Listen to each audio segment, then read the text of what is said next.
welcome back to my channel. My name is Tomisin. To all my new subscribers, thank you for subscribing. My video is not that perfect, the editing is not that good, it's not on 100%, and you guys is subscribe to my channel. Thank you so much for subscribing to my channel. And to all my returning subscribers, thank you so much for always coming back to see my videos. And to all my new people that are seeing my face for the very first time, please, my name is Tomisin. Hit the subscribe button, comment, like, and share if you like the kind of content I put out here. Yeah, thank you so much. So without wasting much of our time, this is not a very long video, it's just a short video and just like an advice, like something that will truly work for me. Yes, so guys, getting a job as an international student can be a whole lot. Even same thing with dependents, it can be a whole lot. Number one, they will ask you for reference. That reference issue is another thing. Some will even ask you for UK reference or work reference, and you that you're coming from Nigeria, have you worked before here? You've not done that before. So where do you want to get work reference or even UK reference? Some organizations are kind enough that they accept Nigerian reference, because I can remember that I applied to some homes and they actually allow me to use my Nigerian work reference. But for some people, they will not allow that. And for you to even get a upper chance of getting that job, it's better to have a UK reference. So I just want to give you one small tip. It is very small, but it is mighty, that you can do to get a UK reference. And without wasting much of our time, let me just tell you, go and do volunteer. Yes, go and volunteer in charity shop, volunteer in homes. There are even some homes. If you have any homes around you, probably just Google homes around me. Any homes, just check their websites if they accept volunteers, because it's not all of them that accept volunteer. I could remember at that point I was already frustrated, so I decided to go and do volunteer. Before I didn't even work. Funny enough, I didn't work at that volunteer before I eventually started working, before another one click. But they did free DBS for me. They did all what they're supposed to do. They did everything for me with free DBS, and I should just come and start my shifts. And they asked me that what kind of hours do I want, what days, and all of that. So doing volunteer will give you UK work reference, because when you get a job now, when they ask for UK work reference, you can easily go to that company and tell them that, okay, I want to use you as a reference. Maybe that your boss at the maybe your boss at the organization, or probably staff or whatever, that you want to use them as a reference, and they're going to send them later. So it will be very, very easy. So you can do volunteer at charity shops, you can do volunteer at homes, any organization. Just walking. See, this place, there's no harm in asking. They will not shout at you. You don't need to be afraid. They will not do anything to you. Just walk in and ask them, please, do you accept volunteers? Can I do volunteer? There's a particular company that I even know, that I even checked their website, that they accept volunteers very well. They have paid, they have volunteer. If you say you should come into that kind of a company with paid, they might not give you that job. But if you go through volunteer, even from volunteer, they eventually permanent some people. That's just it, because you've already volunteered. So when they have like an opening, you can just put it in the application that you've worked with them before as a volunteer, and you will be the first person they will first consider. Mostly they used to consider volunteers. So that's a very good start when you enter the UK. Before you start doing so many certificates, do this, that. It's work for some people, but for some people, you know, they work, honestly. So for some people, you know, they work. So just go and do volunteer, instead of wasting your time of not getting job for like 3 months, 2 months. I have some people that until 3 months, 4 months, did not get any job. Another job that you can easily access in the UK is cleaning. Even though some of them, they ask for certificates, but when you get into a clean, when you get into that cleaning and whatever, after maybe probably you've applied on Indeed or anything, you can use through referral process.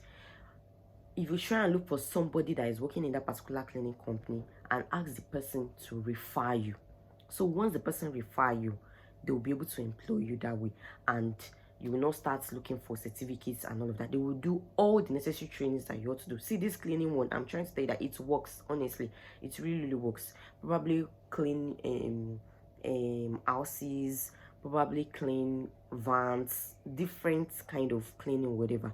So you can easily access all those jobs. But for care work, it's not that easy to access care work. Like some people are lucky. I have a friend that she got to the UK in January and she started working in February. That's her luck. And why for some of us it was like a whole lot, and she got a permanent job, straight up a permanent job. So, and mostly for international students, they know they give international student job. Once you call them like this, or once you apply it like this, they will tell you that, oh, they want a full-time, that they don't want in international students. So when you're searching for jobs, try and look for jobs that states part-time. So once it is part-time, probably 20 hours, 18 hours, you will be able to get that job. You understand? You'll be able to get that job. Because I could remember, me, I was just applying. In fact, some of them would have booked interview dates for me. Eventually, they would tell me that, sorry, are you a student? Once I say yes, I'm a student, they'll say, no, please, we don't have any opening for students or for part-time. I didn't even bother to check if they are employing students at that moment or they are not. So just try and check when you're applying on Indeed. You can download the Indeed app to get job. Indeed, CV Library, Best Connection app. There are so many apps. Or you just go to their website, go to the homes, type the name of the home out, check their careers and check. But before doing all of this, because of your reference, so that you have like, okay, I can't get there. You understand? I'm not saying you should not do all these care trainings. Yes, you can do all these care trainings and have the certificates. They also consider that so to give you age. But first, if you do not have any money to do any training or anything, but because all this, every training in this country is money, you will pay. It's money, money, money. So probably you don't have any money. Just start with volunteer. Look for charity shops. Charity organizations are always looking for volunteers. They are always looking for volunteers. Just go and volunteer at a charity shop. Volunteer, work there for like a month or two, then start applying on Indeed and all of these apps. Start applying. So once you start applying, once they ask you for, in fact, they will ask you what you're doing at the moment. You can tell them that you are doing volunteer at so place. So once they ask you for reference, you'll be able to provide UK reference for them, because there are some people that they are even at the edge of getting that job, but UK reference is actually the issue. You understand what I'm trying to say? UK reference is actually the issue. So I'm just going to advise you, just start with volunteer if you just enter into the UK. In fact, probably the week where you enter UK like this, that week, just go and look for charity shop around you. They will employ you instantly. They will do all what they're supposed to do. And please volunteer. I hope you understand. They will not pay you. It's free job. Volunteer is a free job. Some of you not say, me that I need money. Yes, you need money, but what if you did not get that job for like that 2 months? At least you would have experience, so you can go to care homes and just go and do volunteer. When you do volunteer in care homes, they will train you. From that, you have idea of the job. You know everything that entails about the job. Even when you want to do volunteer at care homes, they will do training for you. You will do shadow. So from that, you will know what you want to venture into, like what you want to do. So when you start applying, you have that experience. And if you did not get any care home, but I'm even sure you get a care home, just search for care home around you, get a care home. But if you don't get any care home, just start with charity shops, Red Cross, all those kind of, they need volunteers, and that will give you upper edge in getting a job. I hope this thing is useful. If you find this video very useful, please share with your friends, and please volunteer. They will not pay you. That's why I say you should just do it for like a month or two, or a month and a half. Then you start applying. Then you'll be able to get a UK reference and you can start working. I hope this information helps 1 or 2 people. If it helps you, just try and share with your family and your friends. Probably your friends that are in the UK that are saying, no job. They have want to use unfortunately to wound me. Unfortunately to wound me. Just start from volunteers, and trust me, everything will be fine. May God help all of us in this country. Amen. Guys, so thank you for watching my video. Please don't forget to hit the subscribe button, comment, like, and share. That will be all for now. Bye.